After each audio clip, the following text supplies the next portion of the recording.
All right. Welcome, everyone, to today's webinar. My name is Keith Spencer, and I'm one of our career experts here at FlexJobs. And FlexJobs, for those of you who may not know, has been the most trusted and leading site for remote job listings since 2007. And we are thrilled to have as our guest today award-winning podcaster, author, and worldwide presenter, Lisette Sutherland of Collaboration Superpowers, to discuss work flexibility and RTO mandates.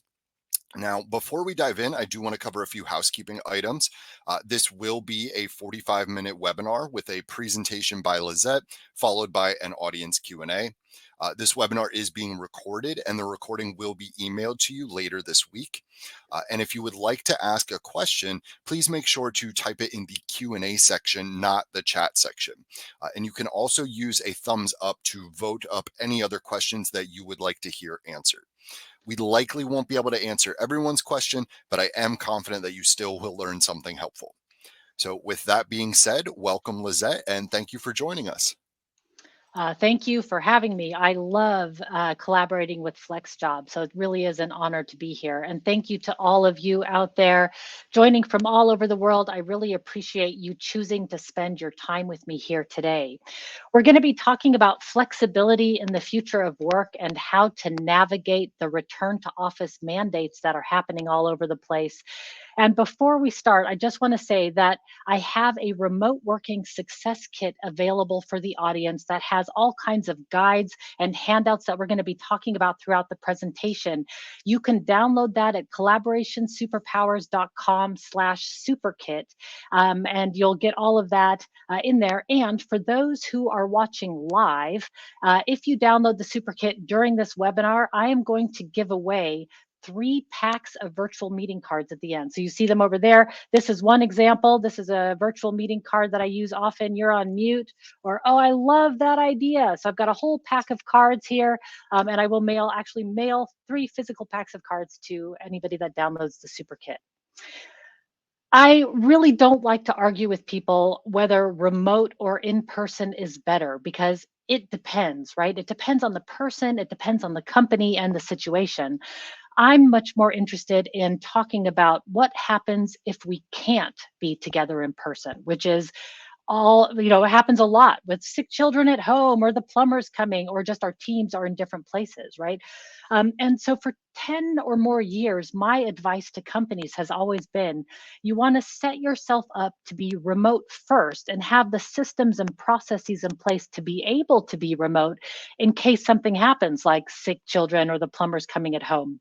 And in the past, I would never have used a global pandemic as an example for why people needed remote first processes, right? It would have seemed way too dramatic. Nobody would have taken me seriously.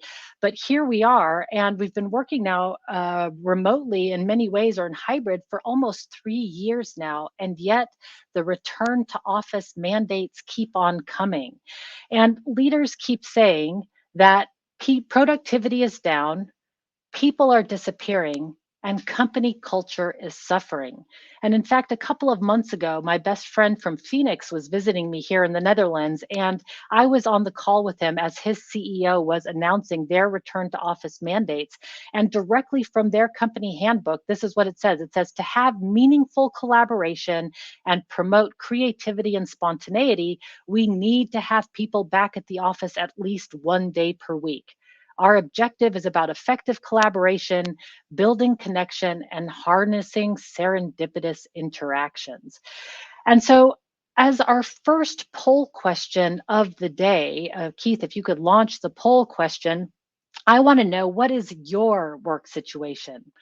Do you have 100% full flexibility as to where you can work? You can work from home, you could work at the co-working space, at the office, you have full flexibility. Are you being returned to office 1 day per week? Are you returning to office 2 days a week, 3 days a week, 3 or more days a week? Or are you looking for work? These are the options that are coming up in the poll. Oh, RTO means return to office. I can't read the chat and talk at the same time, but that just flashed and I just saw the question. So RTO is return to office, excuse me. So Keith, if the poll is closed, let's go ahead and show the results and we can see what people hear, what the situation is for the people here. And maybe I have to actually look at the polls tab to be able to see that. Yes, if you go to the closed polls, you would be able to see that there, Lizette. Oh, I see. All right. So about 20% of us, thank you, Keith. I'm sorry. 20% of us have full flexibility, and another 70% of us are looking for work. All right. And then everything else is in between. So, in between. So, I think if everybody goes to their polls, you can see in the closed poll what the percentages are there. So, if you are being mandated back to work, I'm going to give you some tips on how to create or prepare for the inevitable flexibility that's coming your way. If you have total freedom, I hope to show you some things that will help create a more sustainable schedule. And if you're looking for work, I'm going to show you some ways that you can impress the socks off the people that you're interviewing with. So let's get to that. All right. What we know is that the future of work is flexible. I and it's really flexible, and it depends for the person and for the company, but we know that it's flexible for the individual, and it will be flexible for companies as well. And I know that the return to office mandates are happening. However, we know that we can't go back to the way that we were working before. The landscape of work has fundamentally changed, and it's only going to get more flexible from here. So for those of you who are really being returned to mandated to return to the office, don't fear. The future is flexibility. Oops. So, like I said, if you're being mandated, I'm going to give you some tips. If you have freedom, I'm going to give you some tips. And if you're looking for work, we're going to make sure that you can knock the socks off of people that are interviewing you, so that all of us, if we go back to the office, that we don't go backwards in time. Now, I wanted to start today off by doing a tour of offices over time, just to set some context. And I'd like to start in the 1970s. In the 70s, open offices were very popular. And in fact, you can see here on the picture that furniture is modular so that it could easily be moved around as needed.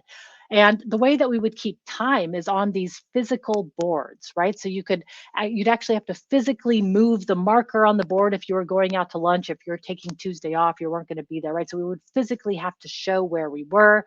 When we get into the 1980s, we start to see the punch cards. I mean, they existed even before then, right? Where you'd punch in and you would punch out of work. And in the 80s, we also start to see the rise of cubicles. So the cubicle farms, as we call them. And if you were really lucky, you got to have a cubicle with a high wall. So it resembled a little bit of privacy. And just to prove that I was there, this is me in my cubicle in the 1990s. I worked for an engineering firm. And what I remember about these days, this was pre cell phone, is that we actually had a secretary whose full time job it was to route all the calls coming into the building to the individual desks, right? Because not each individual did not have cell phones. So we would have to be at our desk for the phone calls coming in, and the secretary would route them there. And for email, some of you may remember this, we had these interdepartmental mail envelopes. So if there was a really important message, you would print it out, put it in the envelope, and then sign your name if you've read it and pass it on to the next person. You pass it on in the hall, or maybe you had a little mailbox or cubby that you would put it in for the next person. All right. And so then we get to the 2000s, and the open office plan makes a comeback. And we start to see, the cubicles coming down, and the open offices there. In the 2010s, when tech starts to make a big splash on the scene, we start to see open offices get more colorful and hip as to attract the younger generations that are coming. And then in the 2020s, of course, we have the great work from home experiment. And we learn that working from home during a pandemic is not the same thing as proper remote working, right? That was survival. Remote working looks totally different. And we're going to talk about that today. So, what we're seeing is we're going from the mentality of being office first, where the office was the primary place that we went to get our work done, and we're moving more into a landscape of being flexible first, where the office becomes one of many places that we go to get our work done. And in fact, if you look towards modern organizational design leaders like Jürgen Apollo, he says if you want an organizational structure that can handle the challenges of the 21st century, you need to ensure that there's practically no difference between a physical team and a virtual team. So, what has to change when we go flexible first? One, we need to focus on autonomy, transparency, and accountability. We need better documentation and thus more of information management. We need to really organize how information is stored. We need more and more frequent feedback loops. That annual performance report is not going to cut it anymore, not in a hybrid or virtual environment. And there needs to be much more focus on work life balance. So, in general, when we move from that office first environment to a flexible first environment, these are the major things that we need to have changed. And I have the Star Trek symbol here because I really think of it in this flexible first way. We really want to work like we're on Star Trek, right? You want to be able to push a button and be like, Lisette to Bridge, report. And from anywhere on my ship, I would get a report without any background sounds or barking dogs or screaming children, right? We want just crystal clear communication and we want it fast. So let's dive into the arguments that leaders are making for all of these return to office mandates, right? Let's learn, how do we build flexibility into every situation that we have? And we're going to start with the theme of productivity is down. Now, this is a controversial point. If you look at the data, it says everything from productivity is down 25% to up 10%. And what I would say is it totally depends on the team. And it depends on how people are working. If you're not doing it right, productivity is definitely down. But when you do it well, it's not. The other thing that we know about productivity is that it's highly personal. We know that some people they like to split their time. We call them splitters, right? They split their work from their life. So once work ends, life begins, and they don't kind of go in between. The other kind of person is the blender, right? We like work a little, do a little life, work a little, do a little laundry, work a little, do a little running, right? We sort of go in between all day long. And it turns out that in most audiences, the split is about 50-50. So for our next poll question today, I want to see what this audience is like. Are you a blender or are you a splitter? Do you like to blend your work and life as much as possible, or is that just the circumstance that you find yourself in? Or do you like to split it so that it goes into one place and then another? I know, for instance, in France, it is very popular not to blend your life together. It is really popular to keep work and life very separate.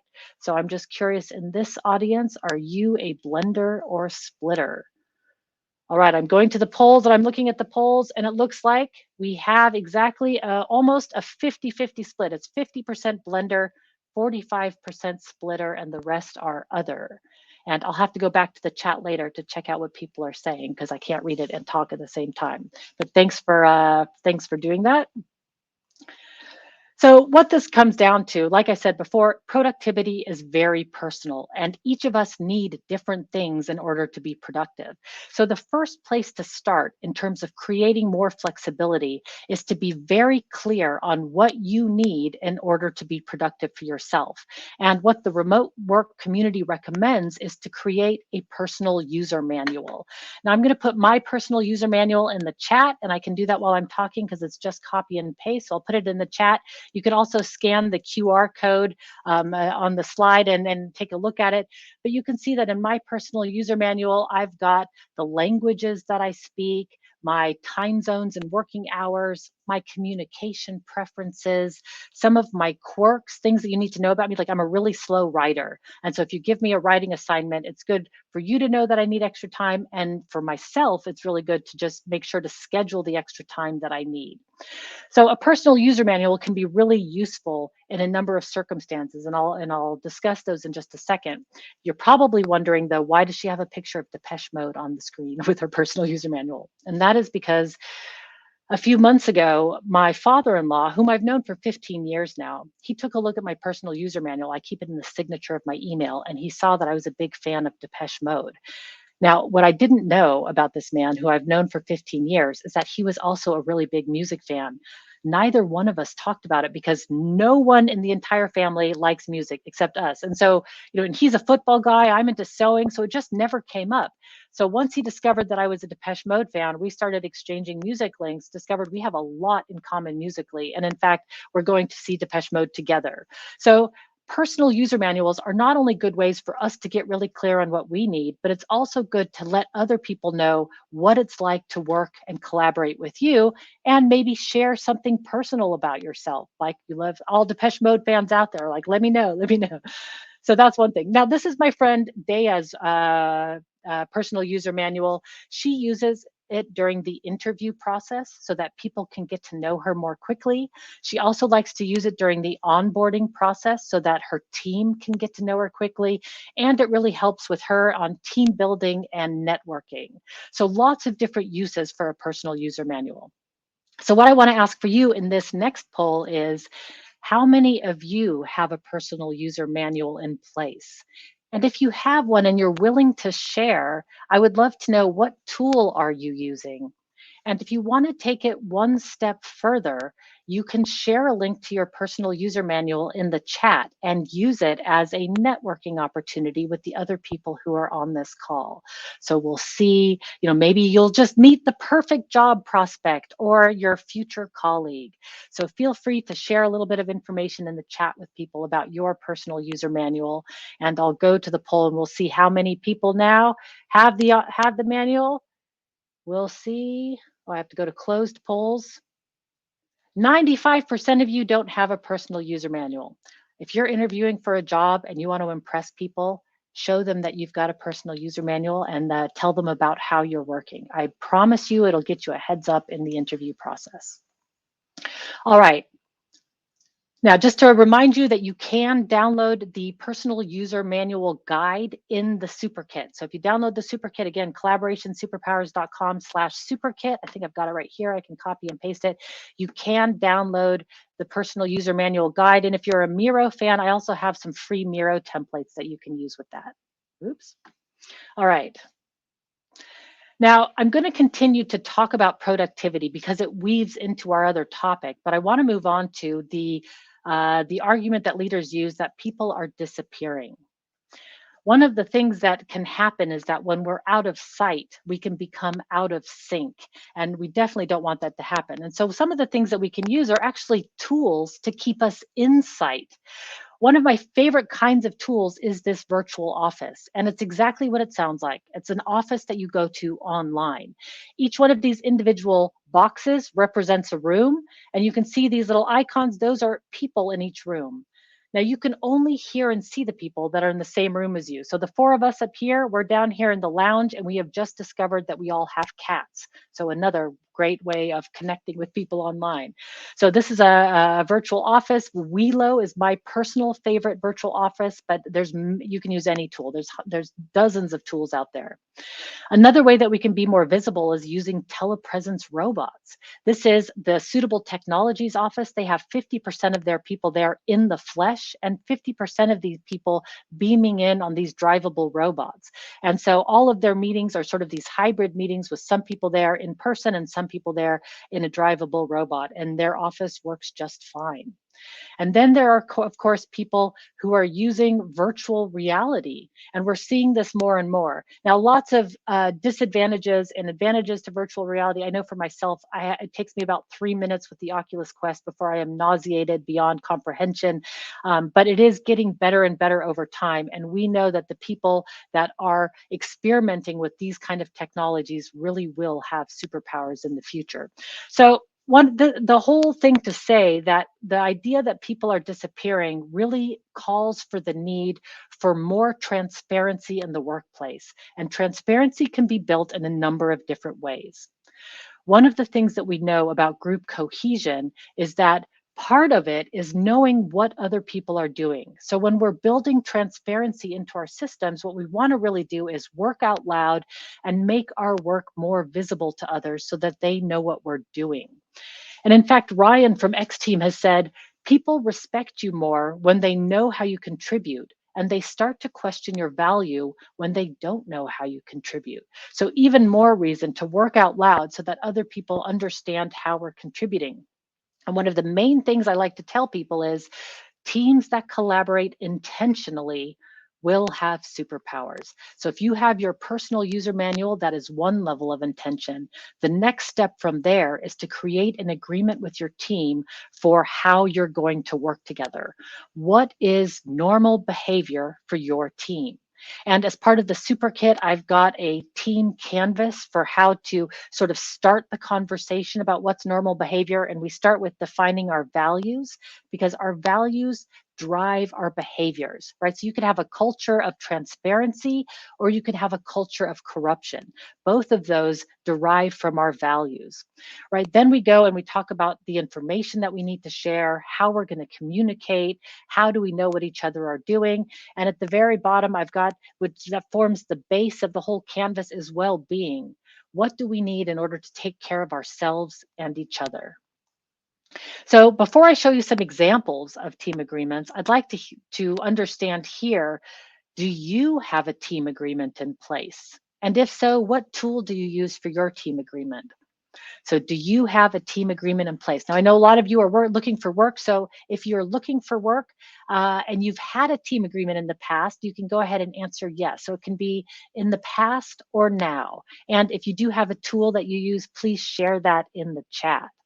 So, all right, I love this. People are using Miro. And if I go back to the polls to see how people answered, we've got 85% do not have a team agreement in place.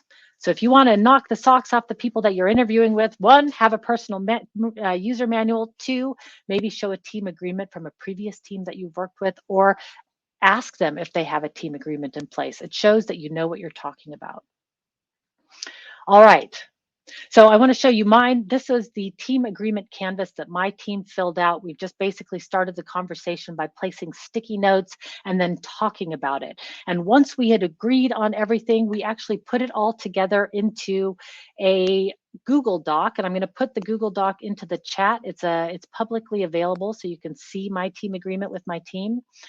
And you can see it just mirrors exactly the canvas. We've got values, information, communication, collaboration, and well-being here at the bottom. So that's my team agreement. The next thing that I'd like to do is play a very short video for you. This is a 2-minute interview clip that I did with Darren Murph, who used to be the head of remote for GitLab, the largest remote company in the world. And he talks about in this interview how they work as a company in a handbook first way and how that handbook really helps them. So I'm going to go ahead and press play, and I'll see you back in 2 minutes. But I want to dive into next the handbook, your central repository for how the company is run. And it's open to the public and it's very detailed. So it's not like there's a public version and a private version. There's one version. So why the transparency? Yeah, this blew my mind when I was interviewing, and handbook undersells it to some degree. What it really is the actual operating manual of the company. Most people think of handbook and it's some flimsy PDF that gets revised gently and emailed around to the company once a year, and you have to take some quiz to say that you've read it. The GitLab handbook, we don't expect everyone to read 13,000 pages of it during onboarding. We just teach you how to search it. So some people ask me, hey, is the handbook too big? And I say, well, is there too much information on the internet? Or did you just learn how to use Google? And that's a bit tongue in cheek, but we just teach people how to find what they need instead of trying to constrict the amount of information. It is public because transparency is one of our core values. GitLab has 6 core values. Together they spell credit. I would say Google the GitLab values page. It is a fascinating read. You'll find all 6 values as well as substantiating values, sub-values underneath. Transparency is a value because it makes us a better business. And when our handbook is public to the world, it reinforces our mission of everyone can contribute. A lot of the GitLab product has been influenced by the community. And if you aren't public with your product, how will the community know how to make it better? The same goes for our organizational design. We want our values to be public because we want others to look at it and help make it better if they so choose. A few years ago, we had someone who was a copywriter find our values page, and they actually made a merge request. This is a function within the GitLab program to update and edit some of the grammar on our values page to make it more readable. That is Wow. exactly the type of behavior that we want to instill. And the values page in particular is always evolving. In 2020 alone, we had almost 100 iterations to the company values page. And so I say the word values, but in practice, these are the actual tangible ways that we treat each other and the behaviors that we want to encourage across the team as well as outside of it.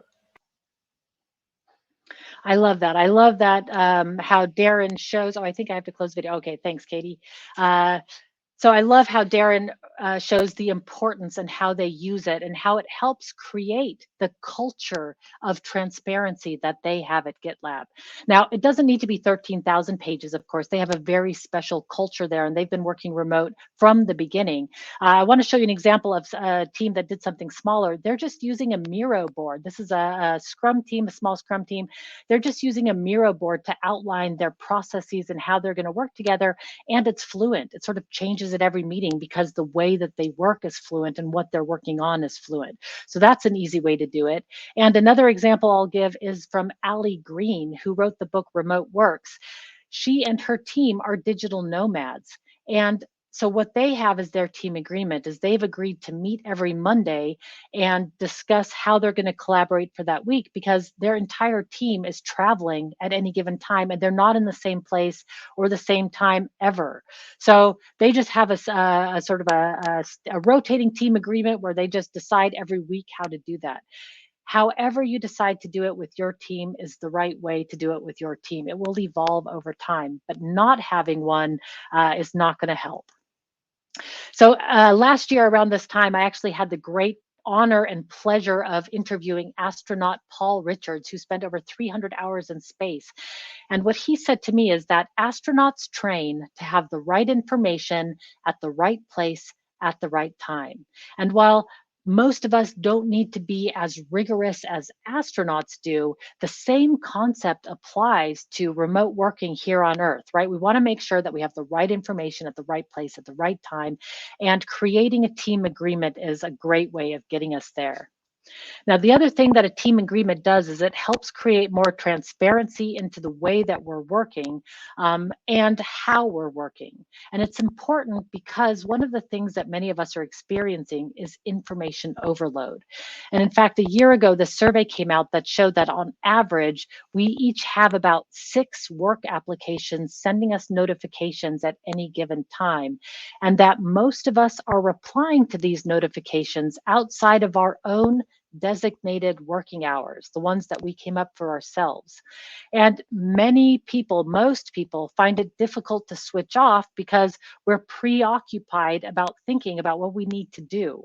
And it says here that most of us signal to colleagues that we're online and working by sending or receiving email, right? This sending and receiving of email, it almost forms a kind of virtual office that keeps us together and in the know. Statistics show that we check our inboxes about once every 6 minutes and our instant messaging systems about once per minute.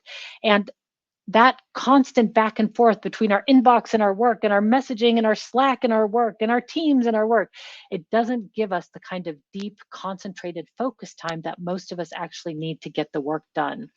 And Cal Newport, in his latest book, actually calls this phenomenon the hyperactive hive mind. And what we know about this is that it's not going to slow down. We've tried the filters, we've tried the flags, we've got the different boxes, right? Information just keeps on coming. The way to tame the hyperactive hive mind is to create visible workflows so that everybody understands how work is flowing. Now, there's many ways to do that, and I'll give you a couple of examples. The first one that I like to show off is by a tool called IOBEA. I'm not promoting this tool, I'm not associated with it in anything, but what I like about it is it allows each individual team to create a board with their tasks and workflow on it, and each board can connect to the other as needed. So as the CEO or a leader of a company, you can get a bird's eye view, or you can dive down deeper into any one team, and it's all visualized each in their own ways. So I think that that's really beautiful. Other ways that people are doing it, all kinds of task and project dashboards like IOBEA, or maybe just Trello or Asana, Basecamp, right? There's hundreds of these tools out there. Some teams are doing daily stand-ups. Others are agreeing on when they're going to be in contact with each other. Like we'll swarm in the morning, like I'll be available in my inbox from 10 to 11 and again from 4 to 5, but in between, I need to do deep focused work. Others are doing role-based emails and no meeting days. There's all kinds of ways to tame that hyperactive hive mind, but it all starts with transparency. The other thing that we want to do, besides just reducing the number of messages coming in, is reducing the number of meetings that we need, while at the same time improving the ones that we're having.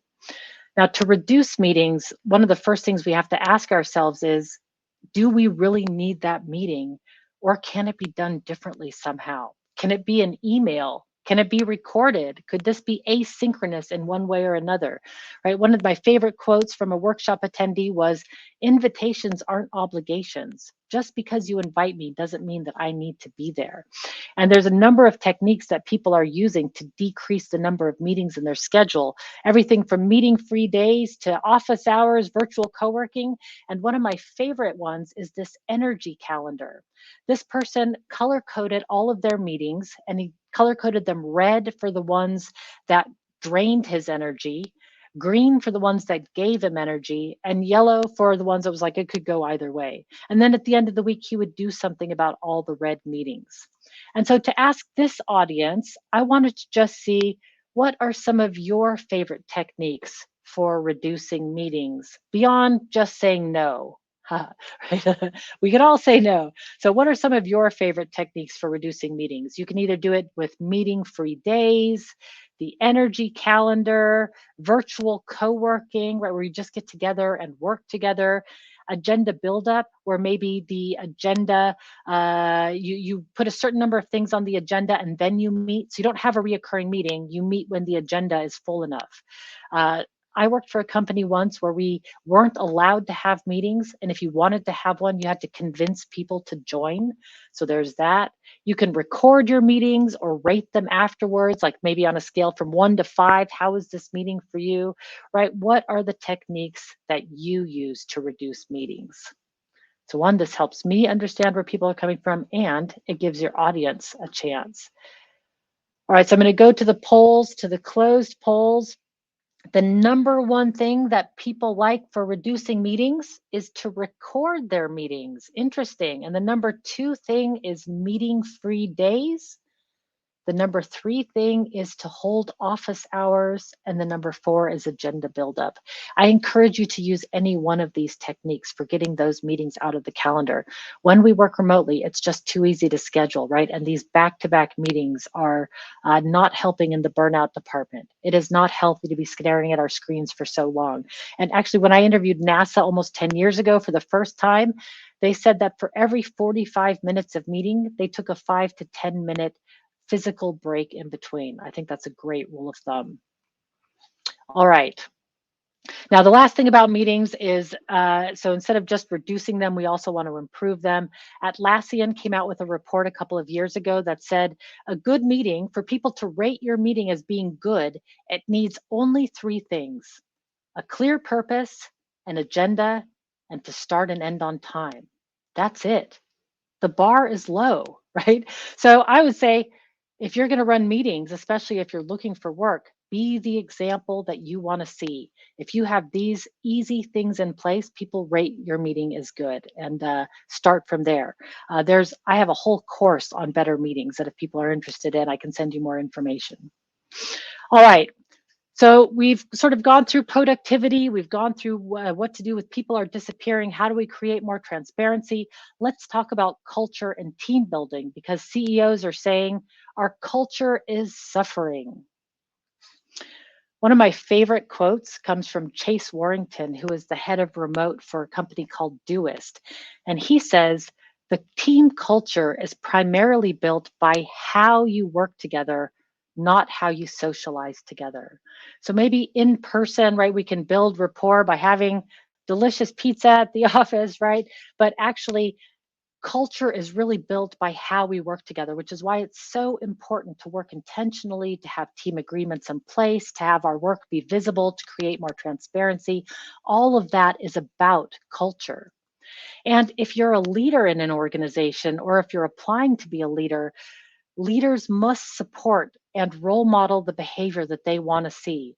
If you're mandating people back to the office and you're not going back yourself, I promise you people are seeing that, and it is affecting the culture of your company, right? So you have to be what you want to see. You have to role model. And of course, it's really important if you want to build a culture of connection, you first have to understand why people come to work to begin with, right? For some people, it's all about solving challenging problems. For others, it's more about who we work with rather than what we're working on. And for others yet, it's just a job. And you're never going to inspire the person for whom it's just a job with an inspiring talk or a pizza party, right? It does not hit at why they're coming to work to begin with. And this was driven home by an interview that I did with Carlos Valdez de Pena from the Mars Corporation. And he was talking about team building and what it took. And he said, my wife and I, we can go and have all the fun in the world at pizza parties and quiz nights. And in fact, he even said, and we'll love each other more and more after every event, but we should never hang wallpaper together. And really what he meant by that was you can have fun together, but that doesn't mean you're going to work well together, right? They're totally different things. It's nice when you can have fun together and you can be friends. I mean, some of my closest friends are from the people that I work together with at the office. However, if you want to build a culture of connection, we have to understand why people come to work to begin with. So for my next question to you, it is, what do you need to feel connected to a team? What is it that you need to feel connected to a team? So I can't see any of the responses, but I can show you some of the things that people have said in other responses. I'll be able to see it in a second and I can show you, but some of the things people have said before are transparency, communication, respect, empathy, safety, knowledge sharing, right? In this word cloud here, I don't see money, vacations, massages, foosball tables, right? Like that wasn't in the list. Now, if I go to the closed poll that we just did, here are some of the things that people have said. Collaboration, glorious problem solving. We've got a problem solver in the audience. Respect, free and clear flow of information, a common purpose, a paycheck, also important. Autonomy, belonging, trust, right? I don't see pizza parties anywhere on this list, right? So if you want to build a culture of connection, first understand what people need in order to feel connection and then build the environment in which that exists. If you're a team member on a team, you can also build this environment, right? Management is too important to leave to the managers. It's everybody's job to make a high performing, fun team to work with. One of the things we know, connection happens when we pay attention to each other. So in this virtual hybrid world, we want to just find new ways of paying attention to each other.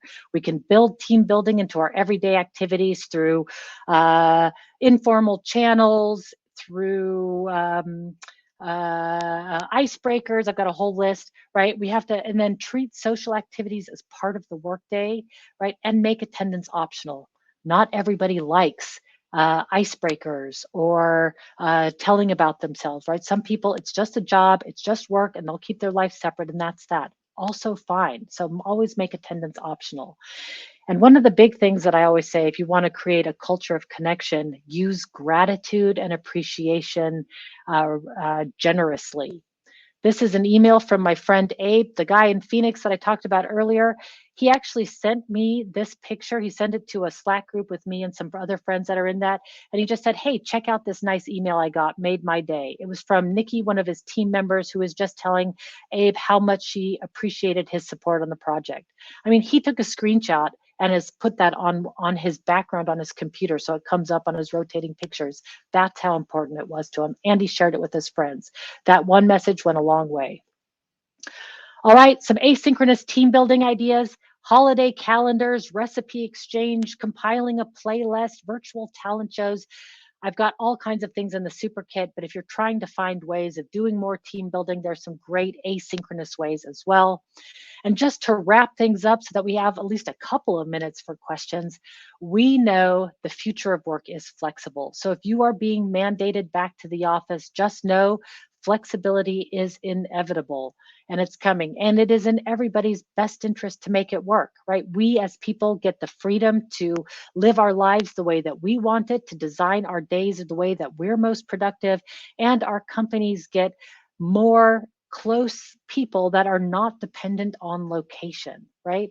And what has to change? We need more autonomy, more transparency and accountability in the system, better documentation and information management, more frequent feedback loops, and focus on work-life balance, those blenders and splitters out there.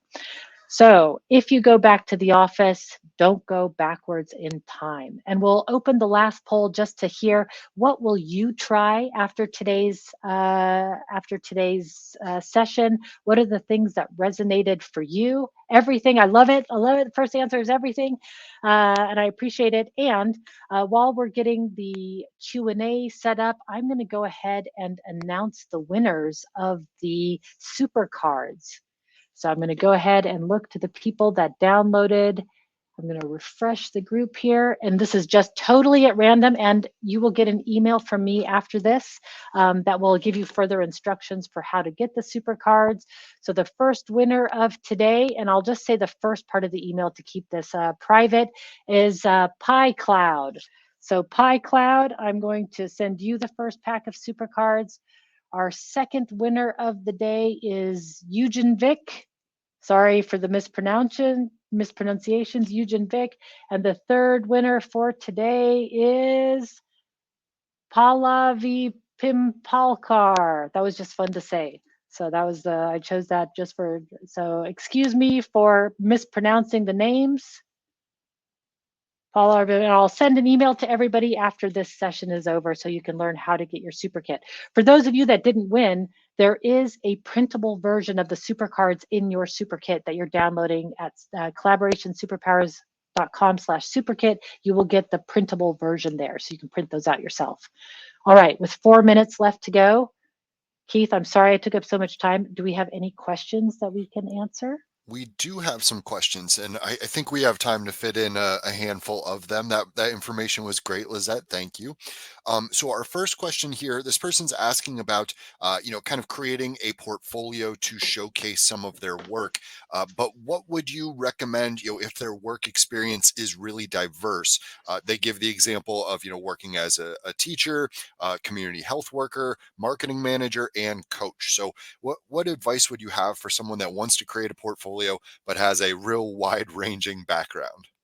I would say use that diversity to your advantage. I mean, that your experience is invaluable. So what I would do is I would gather what you've learned from those experiences, how that has enriched you, and I would highlight the diversity of your experience and what each one of those jobs has taught you. So I would just start, put it out, but I would say that diversity is not going to work against you. It could actually work for you, especially in this job market. Because with smaller teams, people have to be able to do a little bit of everything. So you've got some who are really good at specialists and some of us who can do a little of everything. So use that to your advantage. Awesome. Thank you for answering that. So our next question here, this person is saying, these tools and strategies that you're mentioning are great, but the tools seem that they would really, work best or only work if the team was able to provide at least some level of flexibility. So, what happens if you're interviewing with a company or working for a company that basically requires going into the office all the time as a corporate policy? Is there any way to kind of negotiate there or find some wiggle room? What advice do you have there? So the advice I would have there is if you're being mandated, sometimes there's not a lot you can do about that, right? Some bosses are just convinced that this is better. And, unless you find a new job, that is the way it is. However, we know that flexibility is coming. You will not be able to compete in the market without having flexibility in the future.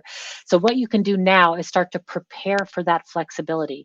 Create the team agreement with your team, even though you're working together in person, right? Set it up so that start putting the systems and processes in place now to be remote first so that when the time comes, you can seamlessly transition, right? And you can show your boss what's in it for them if people are able to work remotely. So I would say now is the perfect time that you're together in person. It's an ideal time to actually use that time together to put up and set up rich remote first systems and put those in place to prepare for the flexibility that is coming your way, because it will come. Awesome. Wonderful. Let's see. We have time for maybe one or two more questions here. So this person is asking about the personal user manuals. Is there a website or a tool that helps build and then host personal user manuals? What I like about personal user manuals is that they're very personal. And so people can use the tool that resonates with them. Like I, for instance, use my website.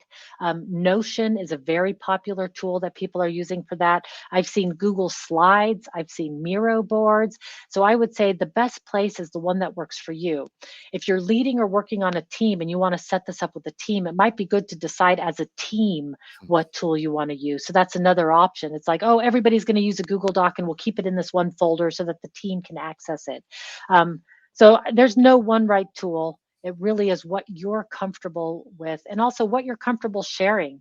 I never mandate the information that needs to be in a personal user manual. That is up to the person. Some people don't want to share. That is perfectly fine. Wonderful. Are you okay if we squeeze in maybe one more question? All Very right. happy to do so.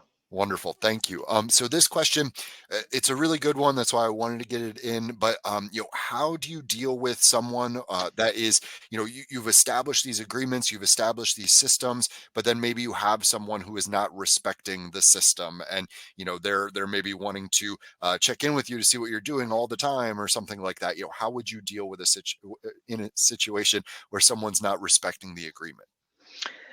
Well, there's a couple of things. One is it's really good to give feedback. And the nice thing about team agreements is that we don't have to point the finger at the person. We can point the finger at the agreement. So we can say to them, "Hey, I thought we agreed that we were only going to do a check-in once a week. Has that changed from the agreement, or do we need to change the agreement?" Mm. Right? Like that's one way to bring it up. So what I would recommend though is being as straight up and as upfront as possible with it. In fact, I've got a workshop coming up next week called Navigating Difficult Conversations if people are interested. It's on the Collaboration Superpowers website. There are some techniques that you can use for navigating, or some formulas that you can use for navigating these difficult conversations. But I would say the team agreement is good. Don't be passive aggressive. Definitely acknowledge it head on. And you can put in retrospectives for your team. So feedback loops you can ask. And there's a great system called Merit Money. That's sort of a 360-degree feedback system that teams can implement. I'm going to see if I can find the link here really quickly so I can put it in there. But if you Google, oh, I've got it right here. Also, if you Google Merit Money, you will find it. But this is a wonderful system for working out loud and showing people, um, rewarding people for good behavior in a way that's not cheesy or big brothery. Very nice. Wonderful. Well, we will go ahead then, Lizette, and draw to a close. Just want to say, a big thank you to you for joining us today and providing so many great insights. Thank you to all of our attendees who took the time to join us today as well. Just as a reminder, you will receive an email with a copy of the recording later this week. So, on behalf of FlexJobs and our career experts team, thank you all again, and I wish you all the best. Take care.